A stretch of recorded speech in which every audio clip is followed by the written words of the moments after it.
સહજાનંદ સ્વામી મહારાજની જય, બાપા શ્રીની જય, સદગુરુ શ્રીની જય, સ્વામિનારાયણ ભગવાન જય. આજે ટેલી સત્સંગમાં ઉપસ્થિત સર્વે મુક્તોને મારા અનંત કોટી દંડવત પ્રણામ સહજ જય સ્વામિનારાયણ. આજે રાજભાઈએ બહુ સુંદર રીતે વચનામૃતના સંદર્ભમાં જીવ કેવી રીતે સાક્ષી છે અને અંતર્યામી પરમાત્મા પણ કેવી રીતે સાક્ષી કહેવાય એની બહુ સુંદર છણાવટ કરી. આજનો જે વિષય છે સાક્ષી ભાવ, એ આમ જોવા જઈએ તો બહુ જ પ્રારંભિક અથવા તો બેઝિક વિષય છે, પાયાનો સબ્જેક્ટ છે. પરંતુ જો પાયાના વિષયમાં જ આપણે ખૂબ ઊંડા ઉતરીને એને આત્મસાત કરીએ તો એ પછીનું જે જ્ઞાન છે એને પ્રાપ્ત કરવામાં બહુ વાર નથી લાગતી. એને સમજવામાં અથવા તો એને લક્ષ્યાર્થ કરવામાં આપણને બહુ જ સમય નથી લાગતો. એક દ્રષ્ટાંત છે, પંડિત ઓમકારનાથજી એ શાસ્ત્રીય સંગીતના એક બહુ જ મોટા સંગીતકાર થઈ ગયા. તો એમની પાસે અમદાવાદના આપણા અતુલભાઈ દેસાઈ, એ પણ બહુ સારા સંગીતકાર હતા. તો એ શીખવા માટે જયારે ગયા ત્યારે પંડિતજીએ એમ કહ્યું કે તું તને હું સાસ શીખવાડું છું પહેલા, અને તું અનેક પ્રકારે ખરજમાંથી લઈને તાર સપ્તક સુધી સાનો રિયાઝ કર્યા કર. અને પંડિતજીએ પછી એને સા કરતા શીખવાડ્યો.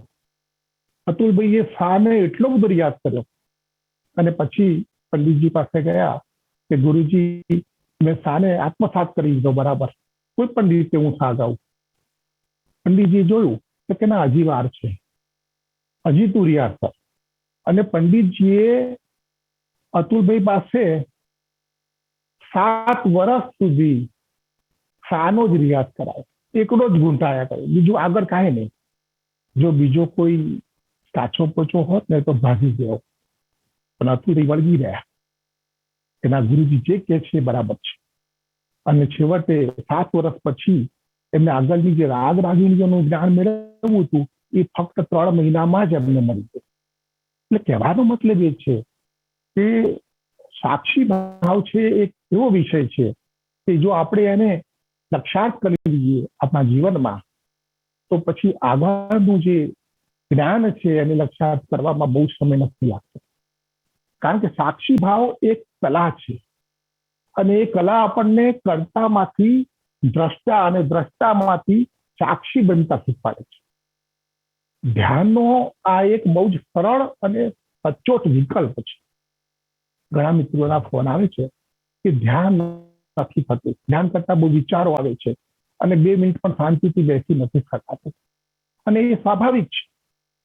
ત્યારે ધ્યાનનું જે ધ્યેય છે એ આત્મસત્તા છે, અને સાક્ષી ભાવથી પણ આપણે આત્મસત્તા પ્રાપ્ત કરી શકીએ છીએ. અને આત્મસત્તા પ્રાપ્ત કરી એટલે એકાંતિક મુક્તની અવસ્થા આવી કે જે આપણે પરમાત્માની, ભગવાન સ્વામિનારાયણની કૃપા ઝીલવા માટેની પાત્રતાની અવસ્થા છે. તો સાક્ષી ભાવના વિષયમાં આપણે ઊંડા ઉતરીએ કે સાક્ષી ભાવમાં સાક્ષી જે શબ્દ છે એની વ્યુત્પત્તિ કરીએ તો સ વત્તા અક્ષી. સ એટલે સાથે અને અક્ષી એટલે આંખ. સાક્ષીનો અર્થ થાય છે જોવા વાળો, નજરો નજર જોવા વાળો. અંગ્રેજીમાં એના માટે સિયર અથવા ઓબ્ઝર્વર શબ્દ વપરાય છે. આપણું જે ભારતનું કાયદાશાસ્ત્ર છે, ઇન્ડિયન પિનલ કોડ, ભારતીય દંડ સંહિતા, એમાં સાક્ષી શબ્દની એક બહુ સુંદર વ્યાખ્યા આપવામાં આવી છે. એમાં એમ કહેવામાં આવ્યું છે કે જ્યારે કોઈ ઘટના ઘટે ત્યારે તે ઘટના જ્યારે નજરે જોઈ હોય, તેમજ એ ઘટના જેની સાથે ઘટી હોય તે વ્યક્તિ કે વસ્તુ સાથે એ જોનાર શારીરિક, માનસિક કે સંવેદનાની દ્રષ્ટિએ જોડાયેલો ન હોય, ત્યારે એ જોનાર તટસ્થ વ્યક્તિને એ ઘટનાનો સાક્ષી એટલે કે વિટનેસ કહેવામાં આવે છે. અને ખરેખર આ વ્યાખ્યા ખૂબ સુંદર છે અને આધ્યાત્મિક દ્રષ્ટિએ જોવા જઈએ તો પણ એ બહુ પરફેક્ટ છે. તો સાક્ષી ભાવ જે છે એ એક પ્રકારની આંતરિક જાગૃતતાનો ભાવ છે. અને એ ભાવ જીવનમાં આવતા સર્વે સારા ખોટા પ્રસંગો પ્રત્યેની સ્વીકૃતિ પર આવે છે. સાક્ષી થવું એટલે ઘટનાના કર્તા બનવા છતાં કર્તાનો ભાવ ન રાખવો. જે બહાર છે દ્રશ્ય જગત એક સ્વપ્નથી વધારે કાંઈ નથી, અને જે દ્રષ્ટા છે આત્મા તે અંદર છે અને તે સનાતન છે.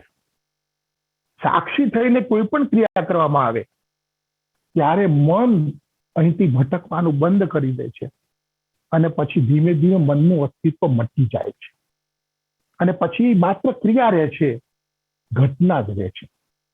એટલે સાક્ષી ભાવ એ પાયાની વસ્તુ છે, અને આ પાયાની વસ્તુ આપણે કેવી રીતે મેળવવી એનો આપણે ઊંડો વિચાર કરીએ એ પહેલા એક આપણું દ્રષ્ટાંત છે.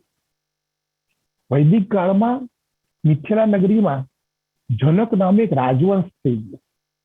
એ વંશમાં જેટલા રાજા થયા એ બધા જનક કહેવાતા હતા.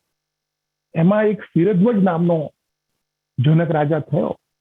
એને આપણે જનક વિદેહી અથવા તો સીતાજીના પાલક પિતા તરીકે ઓળખીએ છીએ. એકવાર એ રાજા રાજકાજની ખૂબ વ્યસ્તતામાંથી પરવારી અને થાક્યો પાક્યો ઘરે આવ્યો ત્યારે ભોજનનો સમય થઈ ગયો.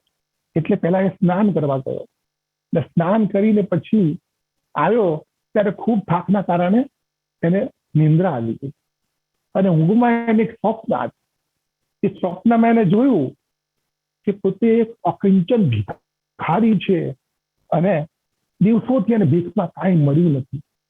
એટલે ભૂખની અસર પીડાને લીધે ધ્રુસકે ધ્રુસકે રડવા લાગ્યો. ત્યાં તો એને કોઈક અવાજ સંભળાયો, એટલે એ ઊંઘમાંથી જાગી ગયો. એને જોયું કે મહારાણી છે એ ધીરે થઈને એને ઉઠાડતા હતા અને કહેતા હતા કે મહારાજ, આપના ભોજન અર્થે 56 ભોગ તૈયાર છે, આ ભોજન કક્ષમાં આપ પધારો. રાજા વિચારમાં પડી ગયા. એને થયું કે આમાં સાચું શું છે? હું અહીંયા સમૃદ્ધ રાજા છું, જમવા માટે 56 ભોગ હાજર છે, અને હું દિવસોથી ભૂખ્યો એક ભિખારી હતો સ્વપ્નમાં. તો હકીકત શું છે? હું રાજા છું કે રંગ છું? તો આ મારે આ સમસ્યાનું સમાધાન શોધવું પડે. એને બીજે દિવસે રાજમાં ગંધર્વ વિચાર્યો કે ભાઈ જે કોઈ પંડિત હોય, જ્ઞાની હોય, શાસ્ત્રવેત્તા હોય, સંત હોય, એ રાજાના પ્રશ્નનો ઉત્તર યથાર્થ આપશે તો એને યથાયોગ્ય ઇનામ મળશે, અને જો નહીં આપી શકે તો એને કારાવાસની સજા થશે આજીવન. ઘણા બધા પંડિતો આવ્યા, કોઈનાથી ઉત્તર ન થયો, અને બધાને કારાવાસમાં મોકલવામાં આવ્યા.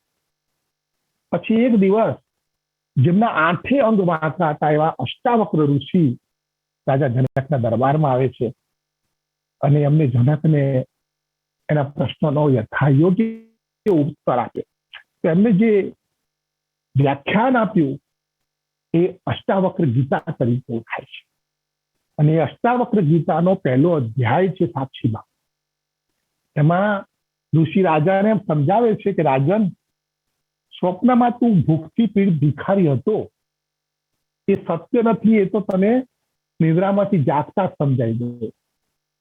એ રીતે આ જીવન છે એ પણ એક દીર્ઘકાલીન સ્વપ્ન છે, એમાંથી તું જાગીશ એટલે તને સમજાય.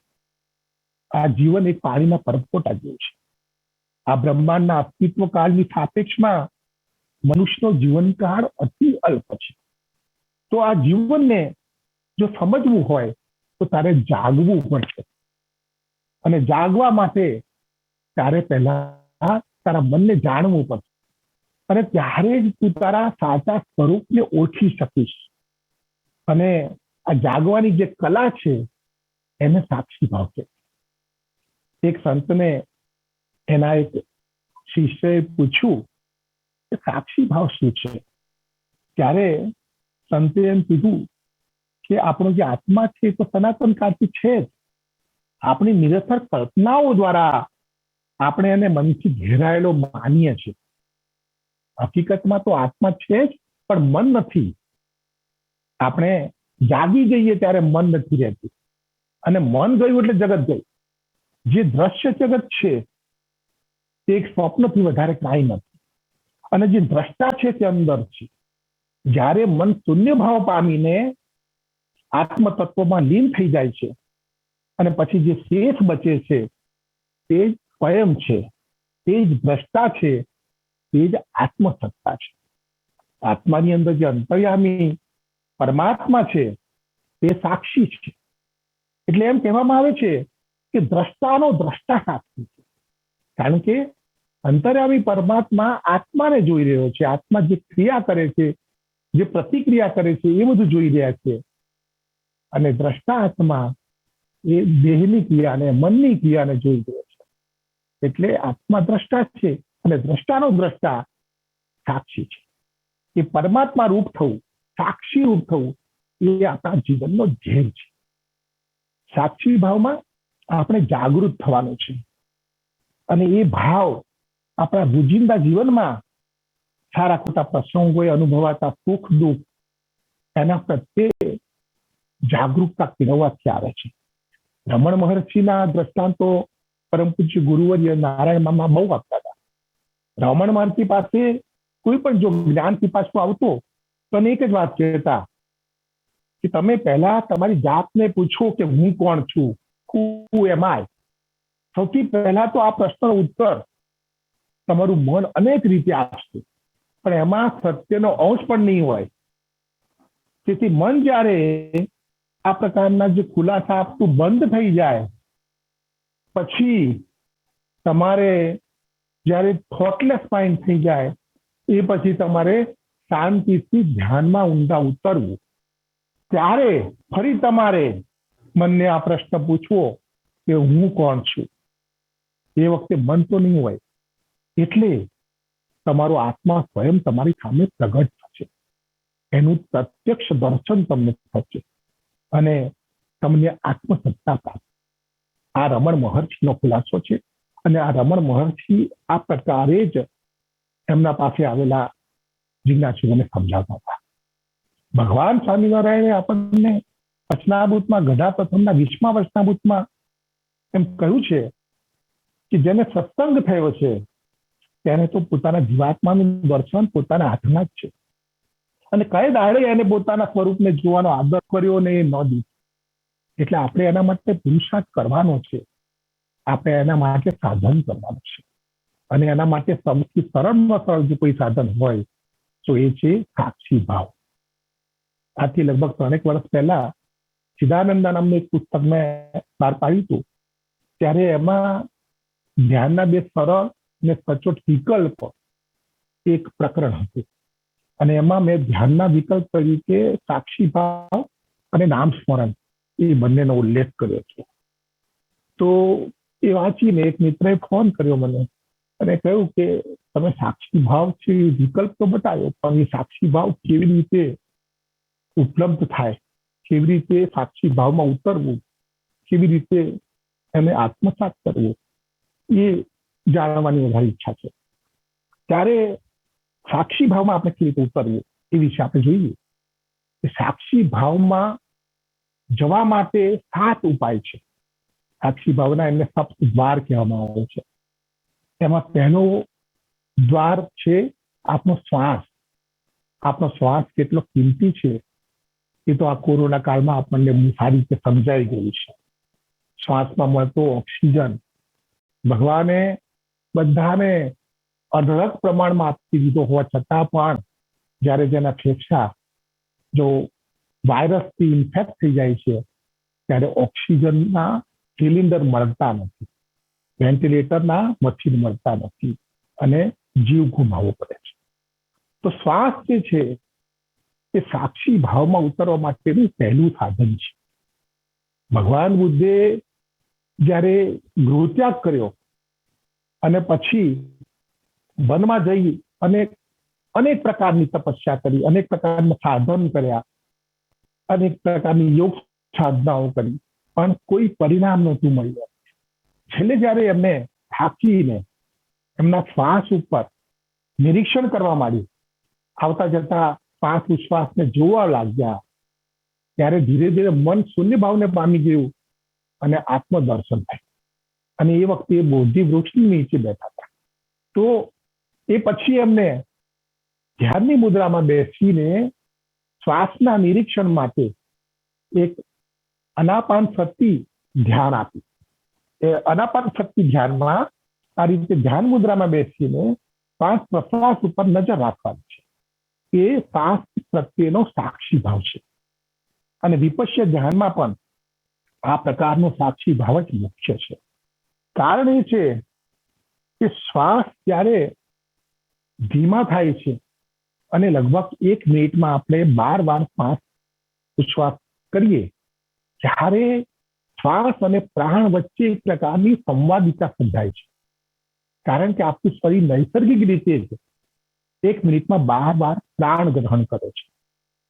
તો પ્રાણ અને શ્વાસ વચ્ચે સંવાદિતા થવાથી પ્રાણ ઉપર આપણો કાબુ આવે છે. પ્રાણનો નિરોધ થાય છે. અને પ્રાણના નિરોધથી મનનો નિરોધ થાય સ્વાભાવિક રીતે. અને મનનો નિરોધ થતા વિચારો ઓછા થવા લાગે. ધીમે ધીમે મન ખૂબ શાંત થાય છે. અને શાંત થઈને પછી ઘણા વર્ષોની પ્રેક્ટિસ પછી મન શૂન્યભાવ પામી જાય છે અને આત્મસત્તા પ્રાપ્ત થાય છે. એટલે સાક્ષી ભાવનું પહેલું દ્વાર શ્વાસ છે. એવી રીતે સાક્ષી ભાવનું બીજું દ્વાર જે છે એ આપણું સ્થૂળ શરીર છે. કારણ કે આપણને ભગવાને આ સ્થૂળ શરીર યોગ સાધના, ભગવાનની ભક્તિ અને આધ્યાત્મિક ઉત્પત્તિ કરવા માટે આપી છે. એટલે આપણા સ્થૂળ શરીરમાં જે 24 તત્વો છે, પંચ જ્ઞાનેન્દ્રિય, પંચ કર્મેન્દ્રિય, આ બધા જે તત્વો છે એ આપણને આપણી આધ્યાત્મિક સાધનામાં સહાયરૂપ છે. એનો આપણે ઉપયોગ કરવાનો છે. તો એમાં પણ ધ્યાનની મુદ્રામાં બેસીને આપણે આપણા શરીરના સ્પંદનો છે એને નિરખવાના છે. એના પ્રત્યે સાક્ષી ભાવ મેળવવાનો છે. અને એમાં પણ આપણે મસ્તકથી માંડીને પગના અંગૂઠા સુધીના દરેક અંગો અને ઇન્દ્રિયોના સ્પંદનોને પ્રત્યે આપણે નિર્લેપ ભાવે સાક્ષી ભાવ કહેવાય છે. સાક્ષી ભાવમાં એક વસ્તુ મુખ્ય એ છે કે આપણે જે રીતે મલ્ટીપ્લેક્સના પડદા ઉપર કોઈ ફિલ્મ જોતા હોઈએ અથવા ટેલિવિઝનના સ્ક્રીન ઉપર કોઈક આપણે કાલ્પનિક દ્રશ્ય જોતા હોઈએ, ત્યારે આપણા અંતરમાં એક વિચાર દ્રઢ હોય છે કે આપણે જે જોઈ રહ્યા છીએ એક નાટક છે, એક કલ્પના છે, એને વાસ્તવિકતા સાથે કોઈ સંબંધ નથી. એટલે આપણે એની સાથે ભાવાત્મક રીતે જોડાતા નથી અને તટસ્થ રીતે એને નિહાળી રહ્યા હોય છે. એટલે આપણા જીવનની જે સર્વે ગતિવિધિ છે, આપણા દેહની જે ક્રિયાઓ છે, એની સાથે આપણે ભાવાત્મક રીતે જોડાયા વિના એને આપણે તટસ્થ રીતે જોવાનું છે. અને એ સાક્ષી ભાવ છે.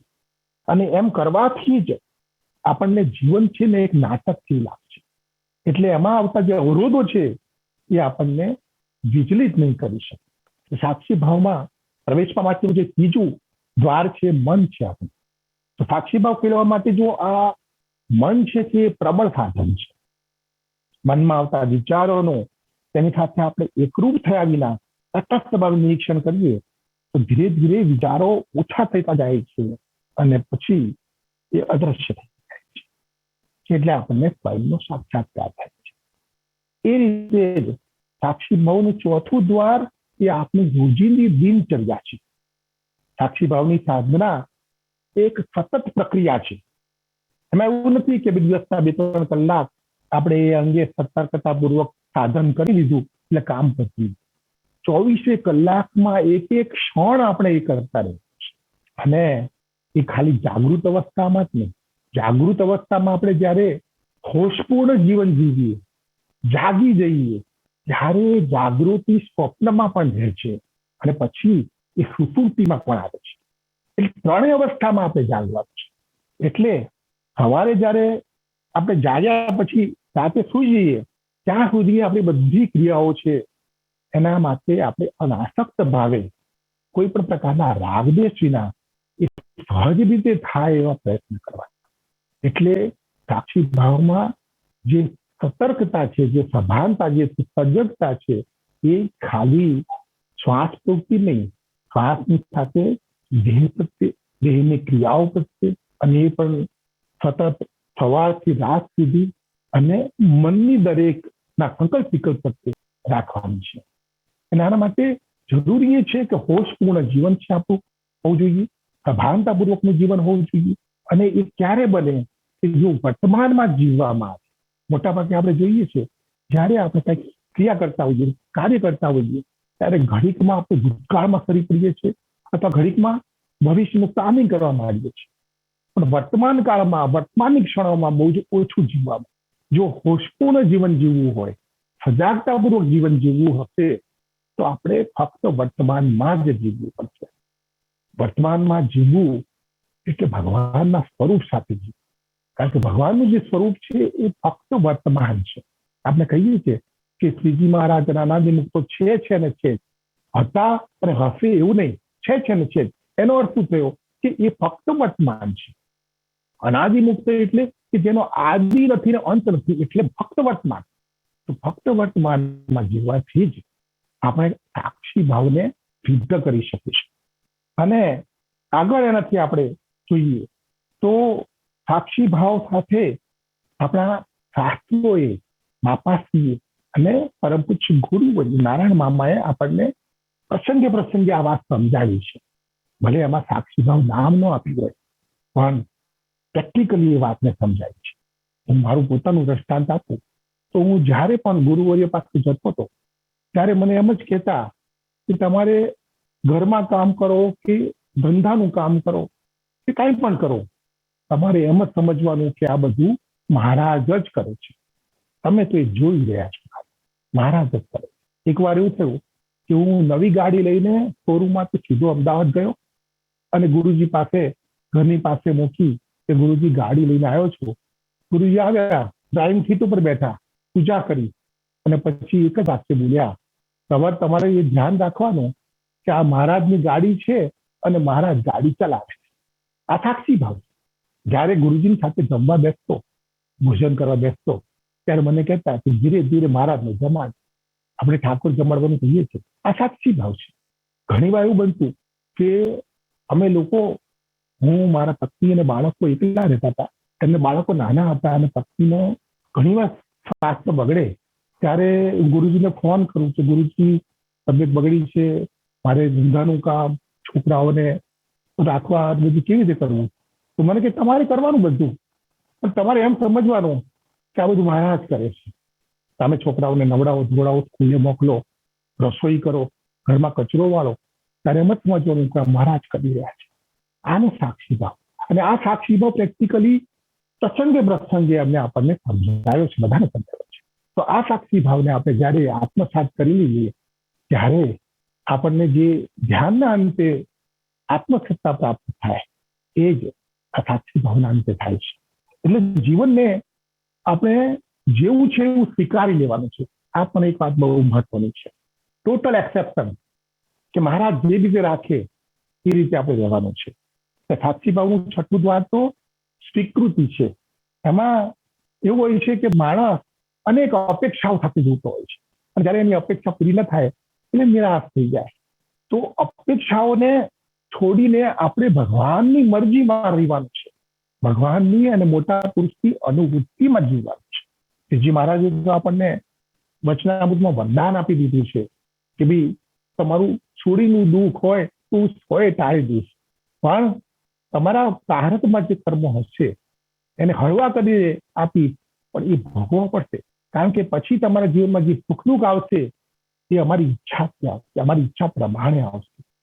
એટલે ભગવાનની ઈચ્છાથી આપણા પાસે જે મળે આપણને એ ભગવાનની પ્રસાદી છે, અને એને કોઈ પણ પ્રકારની ફરિયાદ, કમ્પ્લેન વગર એને સહર્ષ સ્વીકારી લેવાની છે. તો એ દુઃખ રહેતું નથી. આપણને જો નરક જેવી દારૂણ પરિસ્થિતિમાં પણ ભગવાને રાખ્યા હોય ને, તો પણ જો આપણે એને સ્વીકારી લઈએ તો એ નરક નથી રહેતું.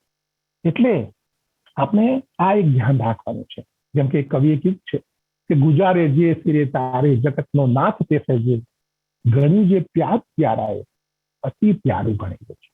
એને ખૂબ જ સ્વીકારીને જો આપણે એને જીવનમાં ઉતારી દઈએ તો સાક્ષી ભાવ તો સિદ્ધ થાય જ છે, સાથે ભગવાનની પ્રસન્નતા પણ ખૂબ પ્રાપ્ત થાય છે. અને સાક્ષી ભાવનું જે સાતમું ને છેલ્લું દ્વાર છે એ અકર્તૃત્વ ભાવ, એ બહુ જ મહત્વનું છે.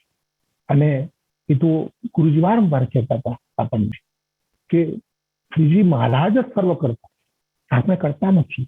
એટલે સાક્ષી ભાવમાં આપણે કરતા મટી જવાનું છે. એક બહુ મોટો મુખ્ય મુદ્દો એ જ છે કે આપણે કરતા મટીને દ્રષ્ટા બનવાનું છે. આપણા દ્વારા જે કઈ કાર્ય થાય છે એ મહારાજ જ કરે છે, આપણે નથી કરતા.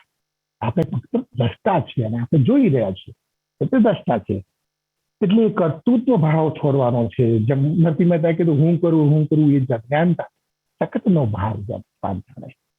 એ રીતે આપણે સાક્ષી ભાવને આવી રીતે આ 7 ઉપાય દ્વારા સિદ્ધ થઈ શકે. અને એ કર્યા પછી જીવનમાં કાંઈ કરવાનું બાકી નથી રહેતું. આ એક બહુ મોટામાં મોટું અને સરળમાં સરળ સાધન. જેમ સરળ છે એટલે આપણને એના પ્રત્યે એવો ભાવ નથી જાગતો કે આ કરવાથી આપણા સર્વ કાર્યો સિદ્ધ થઈ જશે, સર્વ સાધન પૂર્ણ થઈ જશે, એવું આપણને લાગતું નથી હકીકતમાં. પણ ખરેખર આ એક અમુક સાધન છે. આપણને બાપાશ્રીએ એક સૂત્ર આપ્યું કે શ્રીજી મહારાજે કૃપા કરીને મહારાજ ચૈતન્યને મૂર્તિરૂપ કરી, એટલે પોતાના જેવો દિવ્ય સાકાર કરી અને પોતાની મૂર્તિમાં એટલે પોતાના દિવ્ય વ્યતિરેક સ્વરૂપમાં રાખ્યો છે મહારાજ છે. તો આ સૂત્ર આપણે સતત મનન કરીને જો આત્મસાત કરીએ તો આપણને સાક્ષી ભાવની અંતિમ અવસ્થામાં લઈ જાય છે. અને મહારાજ જ છે એ સૂત્રનો જે અંતિમ ભાગ છે એ આપણને દ્રઢ કરાવે છે કે મુક્ત દશામાં આપણા દેહ દ્વારા જે કાંઈ ક્રિયા છે, જે કાંઈ કાર્ય થાય છે એના કરતા માત્ર મહારાજ જ છે. હવે ઘણાને એમ થશે કે સાક્ષી ભાવ વિશે વચનામૃતમાં અને બાપાશ્રીની વાતોમાં પણ સાક્ષી ભાવ છે, પણ એના માટે જાણપણું શબ્દ વાપરવામાં આવે છે. અને સાક્ષી વિશે તો જેમ રાજે વાત કરી એ તો ઉલ્લેખ છે જ. ગદાપ્રસંગના 64માં વચનામૃતમાં મહારાજ એમ કહે છે કે વસ્તુતા તો રૂપાન જે દ્રશ્ય ને અરૂપ જે આત્મા, એ બે થકી પુરુષોત્તમ ભગવાન ન્યારા છે. અને જે સદાય મૂર્તિમાન છે અને પ્રાકૃત આકારે રહિત છે, અને મૂર્તિમાન થકા પણ દ્રષ્ટા અને દ્રશ્ય એ બેના દ્રષ્ટા છે. તો કહ્યું ને દ્રષ્ટાના દ્રષ્ટા એ સાક્ષી છે. તો મહારાજે ઘણા વચનામૃતમાં આ રીતે સાક્ષી અને સાક્ષી ભાવનો ઉલ્લેખ કર્યો છે. અને ગોપાલ સ્વામીની વાતોમાં તો જાણપણું શબ્દ એ મુખ્યપણે આવે છે. આ પછીની વાતોમાં પણ આવે છે. આજે છપેડીમાં એકવાર બહુ મોટો મહોત્સવ હતો, એ કયો હતો મને યાદ નથી, પણ એ વખતે આપણા સંપ્રદાયના એક ભાગવત કથાકાર, બહુ જ પ્રખ્યાત અને બહુ વિદ્વાન જગત પ્રકાશદાસ સ્વામીજી એ આવેલા. એમને આમંત્રણ આપવામાં આવ્યું હતું અને એમને બાપાશ્રી વિશે બોલવાનું હતું. અને બાપાશ્રી વિશે બોલવા માટે એમને બાપાશ્રીની વાતોનો અભ્યાસ કર્યો. અને પછી એ બોલ્યા ત્યારે એમને એમ કીધું કે બાપાશ્રીની વાતોમાં મને 2 શબ્દ મુખ્ય મળ્યા, એક તો મૂર્તિ અને બીજું જાણપણું. અને જાણપણું શબ્દ છે એ બહુ જ મહત્વનો છે. અવેરનેસ જેને આપણે કહીએ અથવા સાક્ષી ભાવ કહીએ. સાક્ષી ભાવ એ જાણપણું છે. તો બાપાશ્રીની વાતોમાં પણ છે, ગોપાલ સ્વામીની વાતોમાં ગોપાલ સ્વામીએ જે યોગ સાધનાઓ બતાવી છે, યોગ કળાઓ બતાવી છે, એમાં પણ જાણપણું મુખ્ય છે. એના વગર તો આગળ વધી શકાયું જ નથી. એટલે આ મહત્વની વાત છે અને એને આપણે બધાએ સ્વીકારીને એને આત્મસાત કરીને આપણે આગળ વધવાનું છે. બસ આટલું કહી અને હું મારું વક્તવ્ય પૂરું કરું છું. અસ્તુ. જય સ્વામિનારાયણ.